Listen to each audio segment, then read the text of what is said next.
यह तस्वीर दीपू चंद दास की है। बांग्लादेश की एक कपड़ा फैक्ट्री में काम करते थे।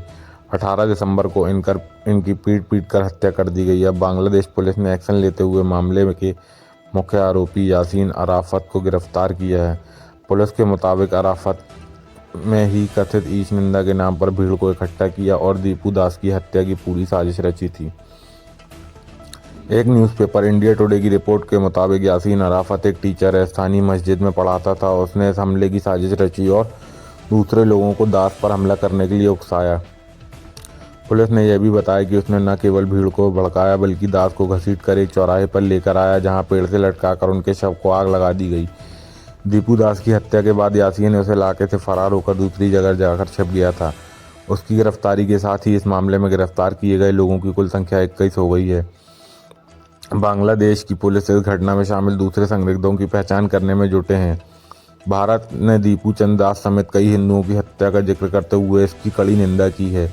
विदेश मंत्रालय की ओर से बयान जारी में किया गया कि हिंदुओं, ईसाइयों और बौद्ध समेत अल्पसंख्यकों की सुरक्षा पर चिंता जाहिर की गई। विदेश मंत्रालय के प्रवक्ता रणधीर जायसवाल ने प्रेस ब्रीफिंग में यह कहा कि अंतरिम सरकार के कार्यकाल के दौरान अल्पसंख्यकों के खिलाफ हिंसा की 2900 से ज़्यादा घटनाएं हो चुकी हैं। मतलब अलग अलग मीडिया सोर्सेज से ये घटनाएं दर्ज की गई हैं। घटनाओं में केवल मीडिया को बढ़ा चढ़ाकर की गई रिपोर्टिंग बताकर या राजनीतिक हिंसा कहकर नज़रअंदाज नहीं किया जा सकता। लेकिन भारत ने बांग्लादेश की ओर से जारी बयान खारिज करते हुए टारगेटेड स्टेटमेंट को करार दिया कि बांग्लादेश के विदेश मंत्रालय ने कहा कि भारत की ओर से कही गई बातें बांग्लादेश के वास्तविक हालात को बयान नहीं करती।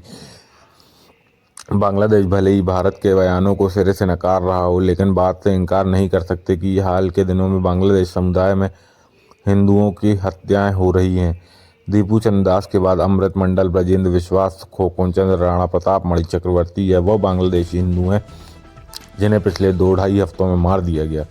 किसी की मॉब लिंचिंग हुई तो किसी को गोली मार दी गई। वह मामले में जिन्हें रिपोर्ट किया गया, ज़्यादातर मामलों में बांग्लादेश की अंतरिम सरकार ने निंदा करके काम चलाया।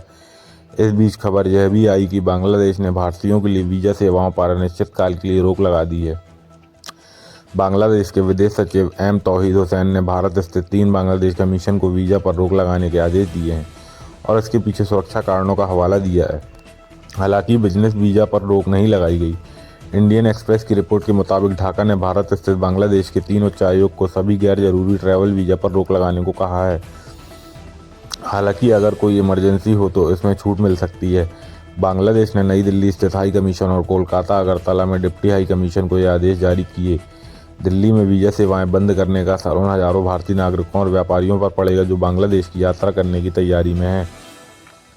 साथ ही यह कदम उन बांग्लादेशी नागरिकों के लिए भी परेशानी खड़ा करेगा जो भारत में मौजूद हैं और उन्हें अपने उच्चायोग से सहयोग की ज़रूरत है। इस खबर में फ़िलहाल इतना ही। मामले पर आप अपनी प्रतिक्रिया हमें कमेंट बॉक्स में शेयर कर सकते हैं। बाकी देश और दुनिया की बड़ी खबरें जानने और समझने के लिए हमें देखते रहिए न्यूज़ टीवी ट्रेंडिंग। जय श्री राम, धन्यवाद। आगे भी ऐसी न्यूज़ वीडियो मिलेंगी आपको।